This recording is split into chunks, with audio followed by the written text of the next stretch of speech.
Today I'm going to make some ice cream. Here I am, I'm in my office. I decided to, I want an easy weekend. I don't want to do the backdrop, set up the lights and all that. Well, I had to set up the lights anyway. But anyway, I just wanted something a little different.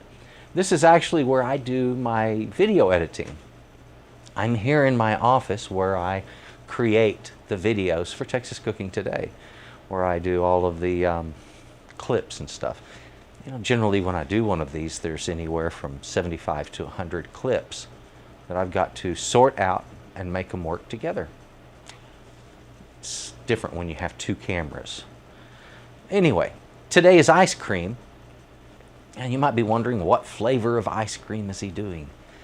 For myself, I'm going to do something I enjoy, but I'm going to show you a couple of other recipes and different ways of approaching making ice cream to A, make it easy and fun, and B, give you a lot of options on what you can make. For myself, today I decided I'm going to make a mint chocolate chip ice cream. There's just one problem. I don't have any chocolate chips, but I do happen to have a candy bar. I have a dark chocolate candy bar with hazelnuts strewn throughout it. Oh boy, that is good flavor right there. So I get to add hazelnuts just by, virtue of what I'm using. So we're going to be using practical common sense when it comes to ingredients. I don't have to go out and buy anything special. I'm just going to take what I've got. Ice cream is a matter of freezing down cream while moving it. Now you can take cream, and do this without a machine, and we're going to do it without a machine today. You can put cream in the freezer and freeze it, yes, but you just get frozen cream, all right? And it doesn't have the softer, velvety texture that ice cream has. When it freezes while it's being moved, or occasionally moved, then you get a whole different condition. You then start seeing a type of ice cream that becomes soft and fluffy. And it, of course, as it's freezing, it expands. So we're going to see that happen also.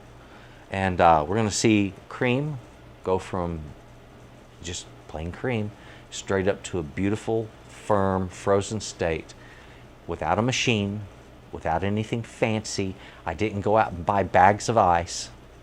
Now, I did use my ice trays. I made some ice cubes and bagged that up in Ziplocs. Okay, it wasn't a big deal. It took me like a day and a half. All right, so I've got plenty of ice, and I've got some salt. Didn't go to the store for it either. I ordered it in. Yeah, mail order. Why not? I had to get some other items, so I just threw in some ice cream salt. Anyway, we're going to take a look at that now. This is ice cream my way. Mine's a mint chocolate chip with hazelnuts added, inadvertently, and delicious. Yours can be whatever flavor you want to make it, because I'm going to show you some other options. Come on. Okay, I've broken out all of my ingredients, and normally I don't go through this much trouble if I'm going to make ice cream on my coffee table, but I need to show you guys what I've got. Normally I would just pour everything into the bowl, mix it up, and get it going, okay? So I've got half and half and heavy cream here. Some people call this whipping cream. Other folks call it heavy cream. Some people call it heavy whipping cream. It's that, okay? Usually found in pint-size containers, sometimes quart, and it's the stuff that usually contains 30 to 33% butterfat. This is half and half right back here. Really good for this. And I've got some ice cream salt, some sugar. This is cane sugar. I've got a little bit of salt that I'm going to be using, some peppermint extract. I have vanilla extract over here, a little bit of food coloring that I'm going to use to make it a nice pretty color. And then this chocolate bar, I'm going to use half of that chocolate bar, roughly 3 to 3.5 ounces of it. We're going to bust it up and turn it into the chips that go down in this wonderful ice cream. Simple enough. A mint chocolate chip delicious ice cream coming right up. When it comes to making chocolate chips from something like this, don't make it hard, all right? chocolate chips. Isn't that simple? Now I'll say this, something that helps when you're doing this, go ahead and have that chocolate cold. Have it refrigerator cold, and that way it'll break really easy. It kind of shatters on you. There we have it. Chocolate chips and plenty of hazelnuts. Well, ladies and gentlemen, here we are getting ready to make our ice cream. I've got a bag of ice. This is just plain ice that I made in my own freezer. You don't have to go out and buy a bag of ice. I like doing workarounds like this. So first thing, I pour some of my ice in there. Sprinkle salt over it. Be liberal with that salt, okay? Do not hold back with it.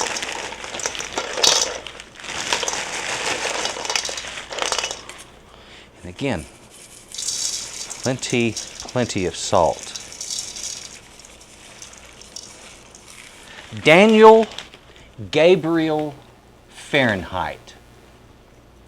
That's the dude that came up with the Fahrenheit scale. He was a German-born physicist, all right? Pretty smart old bird. I mean, I haven't come up with my own scale for temperature, but he did. Now, he had to have some sort of a baseline. How to make a scale, you have to have something on which the scale relates to, okay? And in this case, he decided to do a chemical reaction. What we have here is a simple reaction of salt melting ice. And when you put an equal amount by weight of salt to ice and mix those together, the liquid it produces will be 0 degrees. And that is how 0 degrees on the Fahrenheit scale was set, okay? They used this temperature and referred to it as 0 degrees. Now the outside of this bowl, ooh, let me pick it up. It's already getting frosted and frozen. My finger almost stuck to it a minute ago. My phone's talking to me. When this freezes down, that liquid is going to be cold, and that's going to provide us a really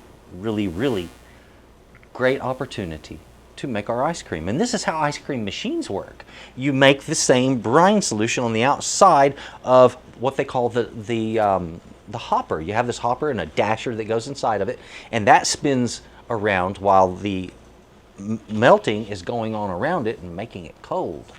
So what we're going to do is we're just going to manually mix it instead of with a machine using a whisk and a spatula.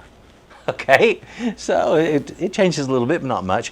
In a minute, I may pour a little bit of water into this, and that will get it going just a little bit faster.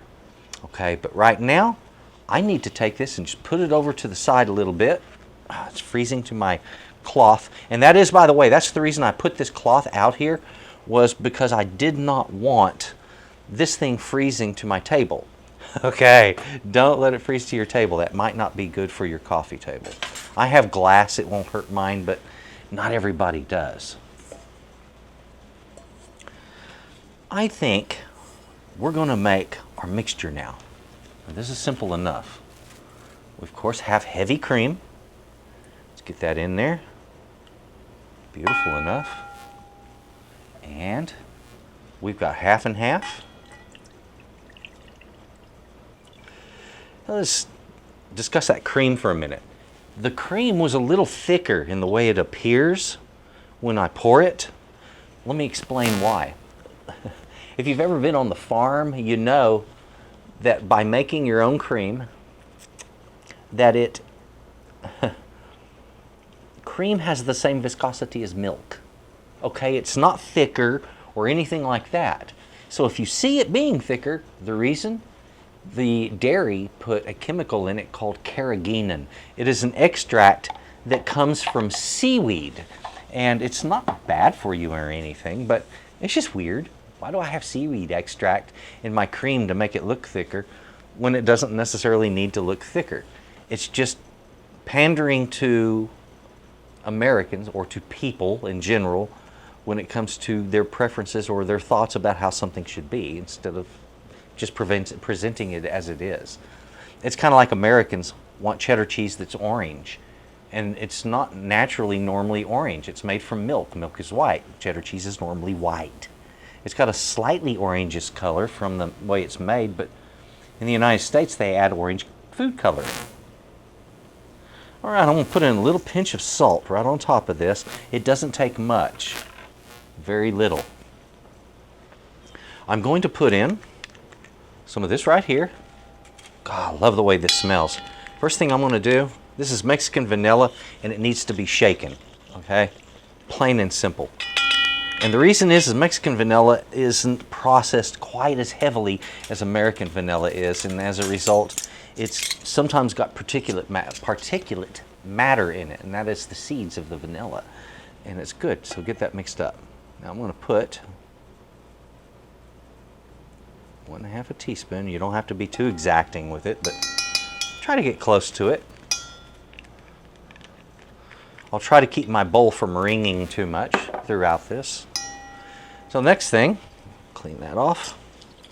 I need 1 teaspoon of peppermint extract. Of course, this is our primary flavor of this one. There we go. I'm just going to give that a little stir. And the smell of that is fantastic. It's just beautiful smelling. So now let's take our sugar and just gently work that in.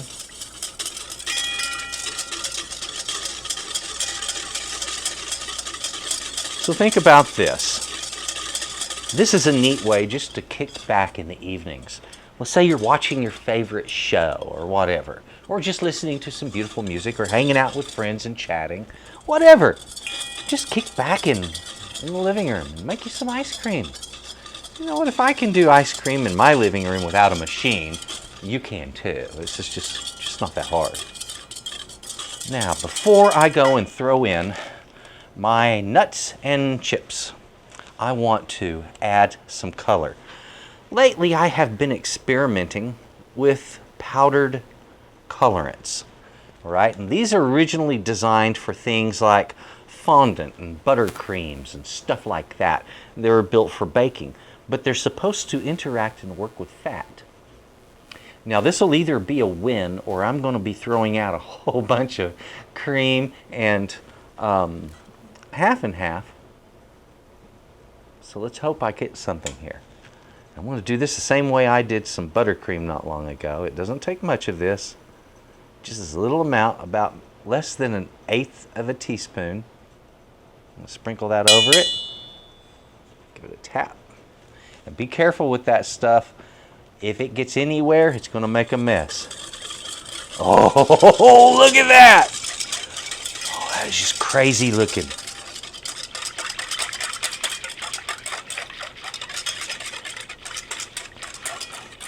All right, now I've got a beginning here. It's working. It's actually mixing into it.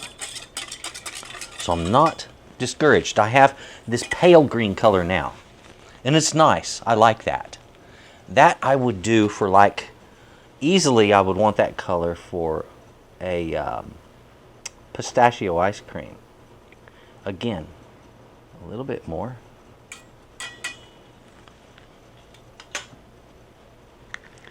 Lid this up. Now there's also gels like this, or just your regular food coloring that you see in the grocery store aisles. Look at that. It kind of hangs out on top and streaks a little bit at first. That is funky.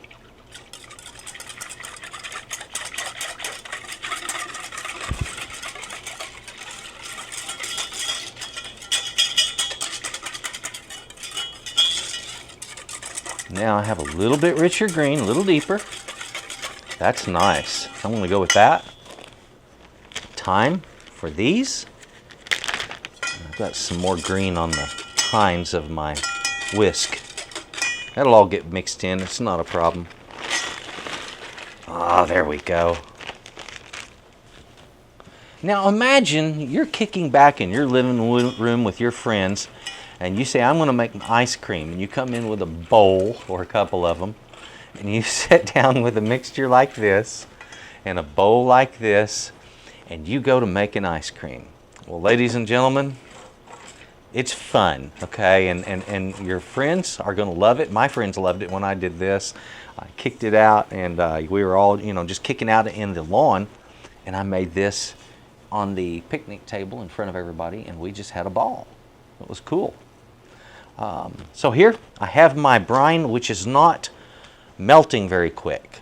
So what I'll do is I'll get a little bit of water that I can pour over this, and the reason I need water in this is I need the ice to kind of flow and move around so it will shape around this bowl, and that the water will come up on the side of the smaller bowl, allowing me to freeze down that cream.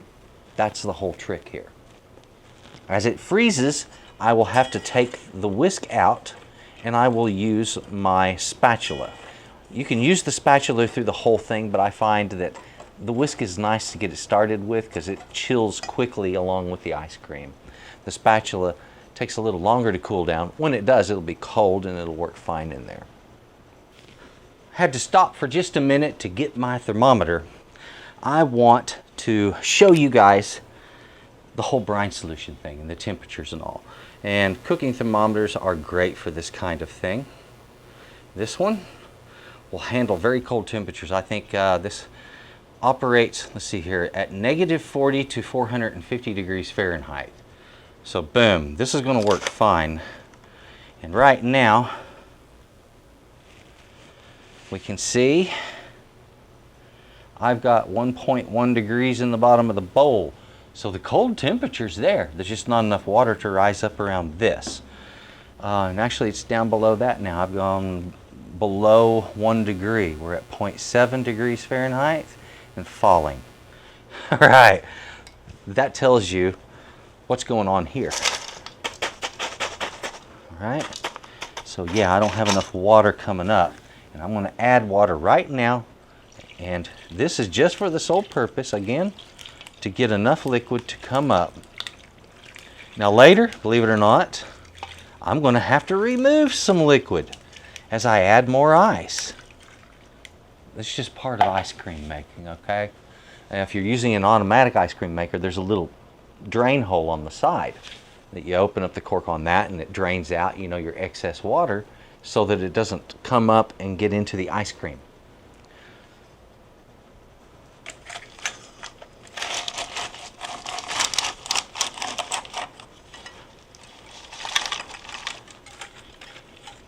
There we go. Now as this chills and cools down, it's going to produce, there we go, it's pushing up now, and that's what I wanted. I wanted to be able to get that ice to come up. It's still stuck to my towel. There we go. Wanted that ice to come up on the sides of the bowl. And that way I get the water that's really cold against the creams on the bottom of this. So the bottom of this inner bowl is going to get real cold. Now I want to say something. Something that makes doing this easier is a bowl with a rim on it, this little lip. I can use this lip to purchase or to give it purchase on the edge of this lip so that it doesn't drop down into my ice mixture. Okay? Just that simple. So that little lip kind of helps you to control it a little better. Now as this is getting cold, occasionally stir this. You don't have to sit there and constantly stir it, but occasionally stir this. When you start seeing freezing action on the sides of the bowl, then we are going to stir it more frequently. And we can go ahead. So I want more melting. I moved some of my salt around. As you're doing this, be really careful. You don't want any of that salt to get down into your cream, okay? That would mean it would be a little bit kind of weird tasting, okay? Not cool. It's not going to kill you, but your ice cream might be saltier than you want. All right. As we sit here and do this, I'm going to take occasional measurements with temperature. We're going to do this as a kind of a freeze frame thing, I guess. Freeze frame? No. Delayed action? No, not that. I'm going to do cuts so you don't have to watch the whole thing. And we will show this at different stages as it freezes down. I'm going to sit here and just take care of that for you. Now this isn't going to take me a lifetime to do. The last time I did this, to get it really hard, took me a total of about an hour, okay? And I had ice cream that was very, very firm, and it was in the neighborhood of around, I think it was like 11 or 12 degrees, the cream itself. So it was very cold, and my brine solution was very cold. Have you a spatula handy to stir in a little bit? You're gonna need it. And that's it. Before I get into the other steps on this, something I want to mention. This is about different flavors. What flavor do you want? Now I am making, as you can see here, a mint, chocolate chip, and hazelnut ice cream. And that was because I didn't have chocolate chips and I didn't want to go buy them. But I did have a chocolate bar and that worked. I could have made strawberry ice cream because I got some strawberries in there. So I could have maybe done a cup of sliced strawberries and then mashed up a bunch of others into a strawberry puree. So about a half a cup of that. And those two items added to the cream would have given me a beautiful strawberry ice cream. And I still would have used the half a teaspoon of vanilla in there. And that's just because, as I mentioned, the palate of the average consumer associates the flavor of vanilla to cream. They just do. Maybe it's because of all of the vanilla ice cream sold. I don't know, but they do. So it's a familiar flavor. Use it. Okay, let's assume for a minute we want just plain vanilla ice cream. Okay, 2 teaspoons of vanilla as extract to the basic ice cream mixture that you saw here. That's all you do. Well, you're not using your peppermint at that point. You're not using the chocolate and all that in it. It's just plain vanilla. If you have a vanilla bean, use your knife, split it open and scrape out the paste on the inside. It's kind of a pasty material. Put that pasty material down in your cream mixture. 1 bean is enough to do, in fact, a half a bean is enough to do this of a vanilla bean. That's usually a bean about 9 to 10 inches long. If you want, let's say, coffee flavored ice cream, it's as simple as this. Break out the extract, put 1 teaspoon of coffee extract in your cream mixture, use a small spoon and taste what you've stirred in. If it's strong enough, go with it. Otherwise, add a little more. You can use a hazelnut extract. You can use rum extract. You can use combinations of these extracts. There's a lot of flavors. If you want blueberry ice cream, then get blueberry extract. For the fun of it, throw some whole blueberries down in there. Suddenly you've got a blueberry ice cream and some blue food coloring just to make it fun. Yeah. Turn it into yours. Turn the recipe into your special ice cream. You've got the base recipe here. Make it whatever flavor turns you on. Pistachio is simple. You're going to need a teaspoon of almond extract and a half a cup of broken pistachio nuts. All right? Now, if you can get pistachio extract, which is available, but it's hard to find. If you can get that, use that instead of the almond. It's more original flavor. But nobody will notice the almond extract as not being pistachio. And a lot of creameries even use that. Consider it. Almond ice cream, just plain almonds and almond extract. Yay, really good. There's your option there. Plenty of different things you can do. You can make your own rocky road. Just throw the ingredients into your ice cream and you're off and running with gas or cooking with gas. Uh-oh, I'm making a mess. I'm done here. Let's give it time and we will time lapse. And I want to break out one of my little timers and I want to go ahead and start it. And so the next time I turn the cameras back on and you see that, it'll be counting upward, okay? So I've got timers that do that. Don't let it sit too long or, there we go, we have to break frozen items off of the bottom of the bowl. So about every, 2 to 3 minutes, give it a stir. You don't have to just continuously stir it, but every couple of minutes. Now I'm already getting, see here, that's frozen cream right there. So it's already getting started. Now let's take a look at how long I've been doing this. Okay, I've got that. It says 10 minutes and 3 seconds. All right, so my count up timer is going at it. Let's look at some temperatures real quick. This should be interesting enough. I've got my thermometer turned on. I'll plunge it down into my brine solution, and 15 degrees, 14 degrees, and get in there a little deeper. 12, 11, 10, 9.9 degrees. So we're now under 10 degrees on that brine. Wipe off my thermometer. Cream solution itself, 27 degrees, 27.45 right in there. All right, so you can see we got our freezing. Oops, starting to stick again. There we go, push that loose. I'm making ice cream right here. See there? Ice cream, yummy.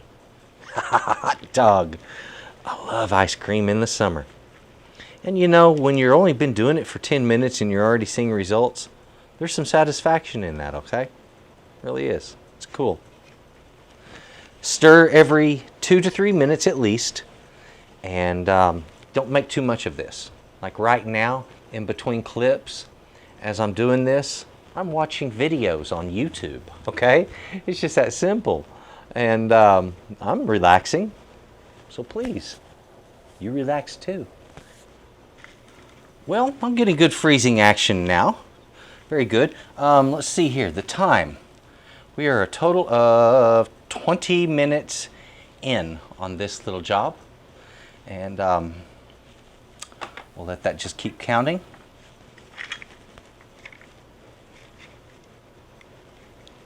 This is beautiful. I'm getting good freezing. I had to take out some of the water, and all I did was just simply lift the smaller bowl up, use this. I dipped it down in there, pulled out some of the water, and then added some more ice. Now I'm about to put in some more salt also to get better freezing action.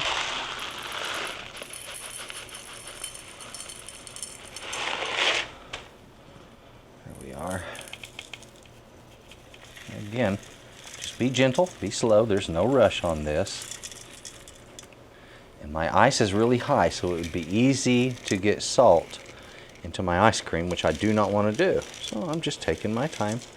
There's no rush. And remembering to add plenty of salt to the ice. There we go. See, I've got, it's freezing that well. All right.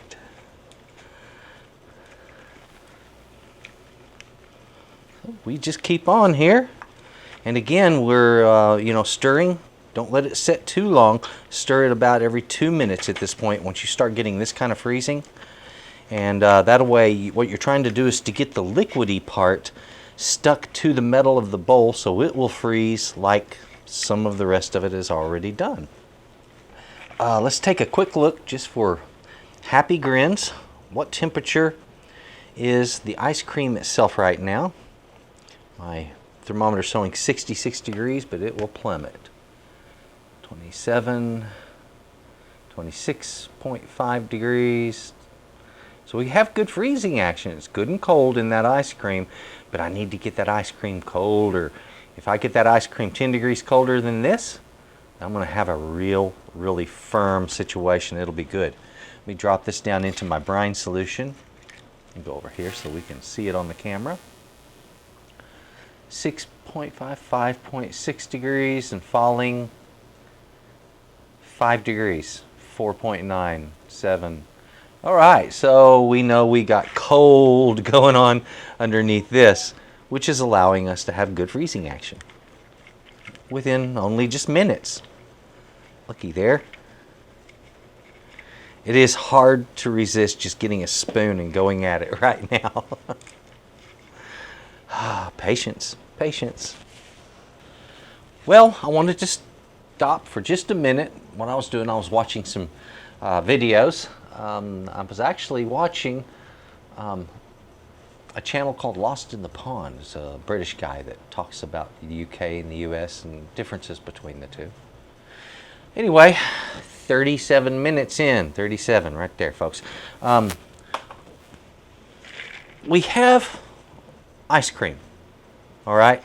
And I have the consistency, hang on, let me pull it from the sides of the bowl, that is very similar to that of a cookie batter, okay? So I have the density and consistency of, if you were to make, let's say, chocolate chip cookies, I have the same consistency right here, all right? So, very, very dense at this point and very thick. And of course, the batch has gotten larger, you know, because as it freezes, it does that, it expands. Same way that water expands, you know, in an ice cube tray or in any other situation, when it turns to ice, it gets bigger, and it gets bigger when it's ice cream too. But what makes the ice cream supple and soft and give it that really good quality of flowing is the fact that you took your time to stir it and work it. And through that process of doing that as it's freezing, it becomes very, very soft and smooth. So we're getting there. Every couple of minutes, just like now, I just scrape it loose from the sides of the bowl, turn it over so more of it can freeze down and get even colder. So there we have it. And sometimes when I get to this point, I'll push it down and kind of make a hollow spot in the center where I push it up on the sides of the inner bowl like this.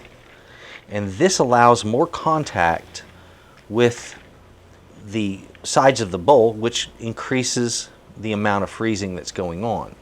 Something I'm looking for. The other thing is I'm actually pushing the bowl down a little bit, and that way I get freezing higher up on the edge of the bowl. It's working really good.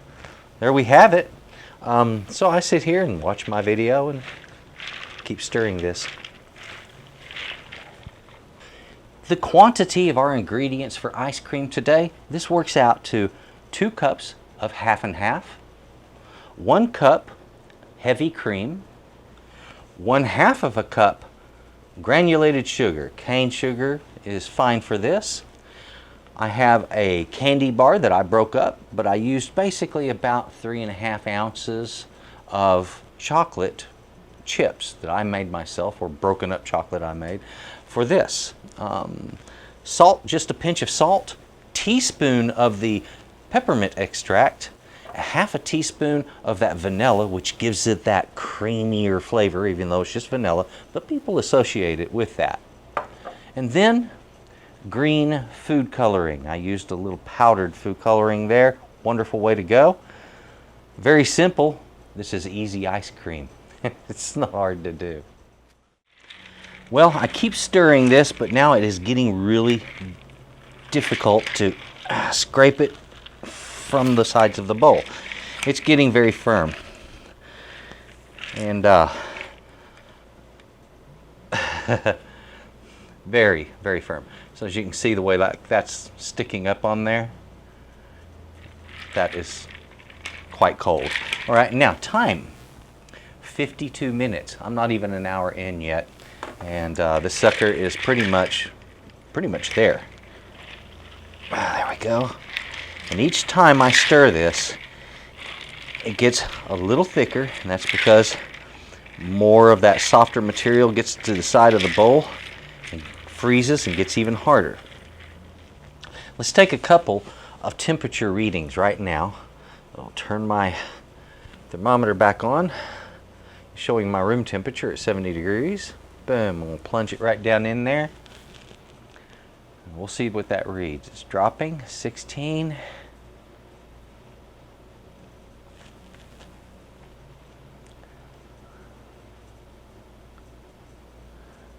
So we are down at 15.8, and it's still falling. So here's the thing. Like I said, a good firm ice cream is going to be in the 10 to 15 degree range. Now I'm in the higher end, so it's kind of soft. As that gets colder and closer to 10 degrees, it'll get very, very firm. And I can do it right here in the brine solution that I've already done. 15.1 degrees. Let's see what my brine solution comes to. Look at all that that's stuck to that. I'll just push it right down in here. 11.2. So So here's the thing, if I wanted, I could take out some of this water, cool this down and get it down closer to 0 degrees, and this would all happen much, much faster. But, oh goodness, I've already got really what I need here. I've got ice cream. Wow. And boy, is it thick. It's very, very, very firm. This would be an extremely firm cookie dough if it was cookie dough. So, but it isn't. And you see there how those little peaks are standing up on the back of that spatula, like that. That's cold, all right? Oh, goody. Well, it's there. I mean, wow. Let me take a look at my timer here. Okay, this says 59 minutes, so it's been an hour basically. And I've got good, firm, oops, goodness me. A little brine got in there, pour it out. A really good firm ice cream here. There.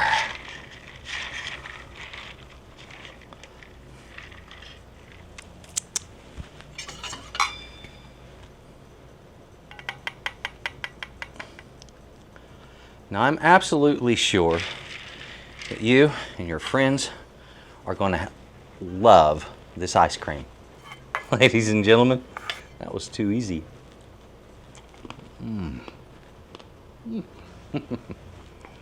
Perfect.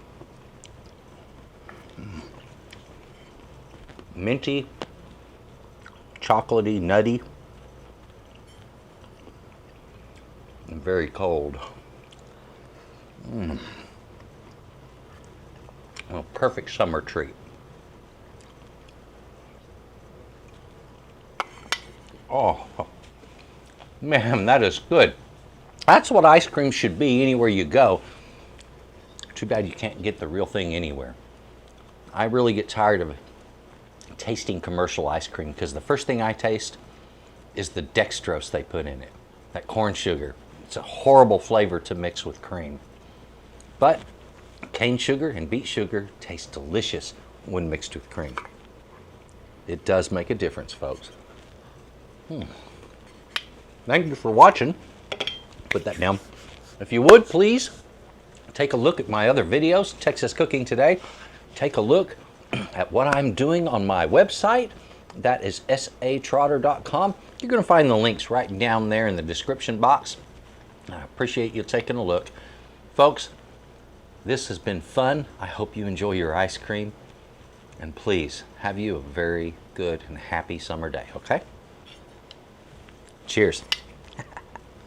Ooh, yeah.